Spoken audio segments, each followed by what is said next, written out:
Guys, yun na good morning, no? Good morning sa inyo, no? Isang maulan na umaga, no? Umuulan kasi rito. So, eto na guys, eto na. So, kung naalala niyo yung pinost ko nung kahapon, no?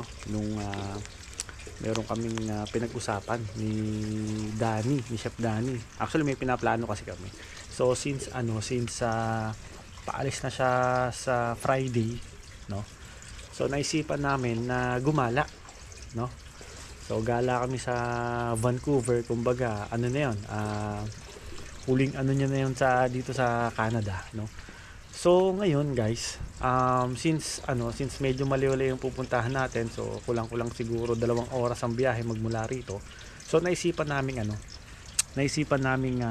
magrenta ng sasakyan. So since meron naman tayong international license, no. So yun, medyo na-approve yung natin, yung pagrenta natin ng sasakyan. Actually kahapon pinuntahan din namin ni Danny at nag-inquire kami kung possible ba na magamit ko yung international driving license natin na kinuha natin noon sa sa Saudi. Doon nakapag-apply na naman tayo ng lisensya rito. Pero naghihintay pa rin naman kasi tayo ng schedule para dun sa road test para makakuha tayo ng full license talaga. So ngayon guys, papunta tayo dun sa sa pagrenta natin ng sasakyan, which is yung Hertz, no. Alam ko familiar kayo dito sa rental car na to. So pupuntahan natin yon at yun, magrenta tayo ng sasakyan, no. So naghihintay lang tayo ng Uber kasi hindi tayo makapag-bike gawa nga ng maulan, no. So yun guys, natin pakita ko rin sa inyo kung paano yung proseso or paano ba tayo makapagrenta ng sasakyan dito gamit yung international driving license natin. So yun guys, let's go. So guys, ayun, dito na yung natin, yung ito, yung Uber natin, yan.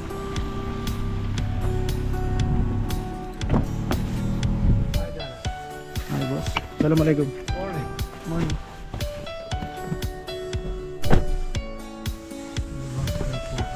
Yeah.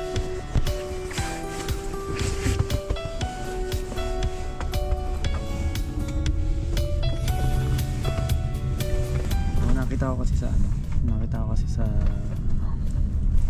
pangalan ng pang Arabic. Kaya binati ko to. So hindi pala. So ano na tayo, on the way na tayo. Kita ko sa inyo.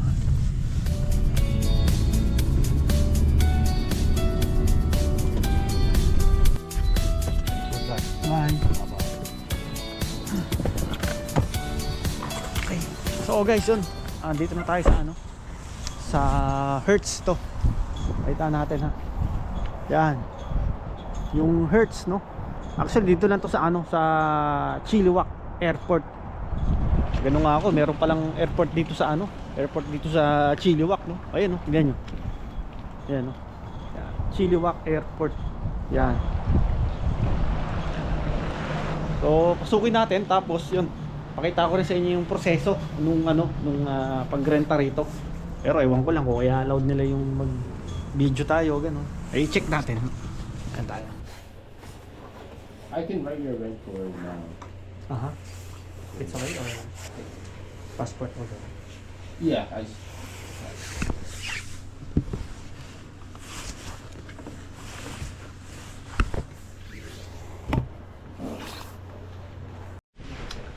So guys, yun, bali ito lang yung requirements para mapagrenta ka ng sasakyan dito, no. Unang-una yun, kailangan mo yung international driving license mo, unang-una yun. Tapos yung passport, then yung credit card. So yung tatlo lang yan ang hinahanap sa akin dito. Tapos yun, actually nasikaso na ni yung empleyado yung sasakyan natin. So sisilipin na natin ngayon, no. So guys, yun, actually ito si Will nag-asikaso sa atin ng Sir, thank you. Yeah, no problem. Thank you so much. Take care. Yun. So yun, nakuha na natin guys yung ito yung susi, no. Ayan. So thank you, Will. Yeah, take care. So, yun. Bali ang binayaran lang natin is $77 per day yun. Including the insurance yun. Tapos, yun. Yun na. Then, yun. Binigyan na sa atin ng susi. So, pupuntahan na natin ngayon. Ano raw eh? Chevrolet. Yung ano natin. 26110. Right. So ito na yata. Tignan natin. Ano yun natin? Ito. So ito na. Guys.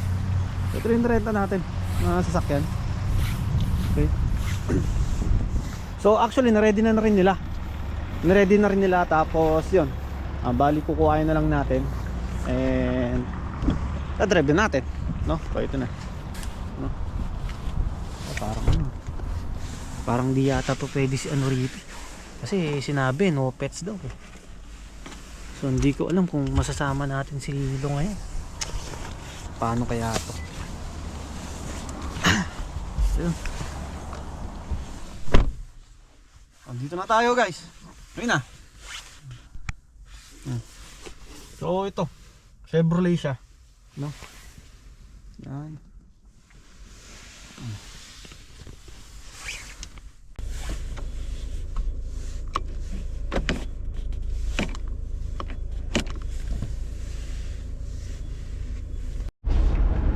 So guys, yun, medyo ano, patingin ko hindi natin may sasama si ano, si Lilo. Kasi sobrang linis itong loob. Tapos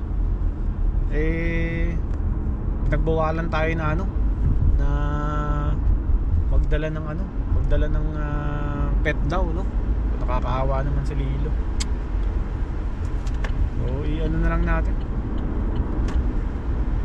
Wala, iwan na muna si Lilo talaga. 'Di ba? Talaga.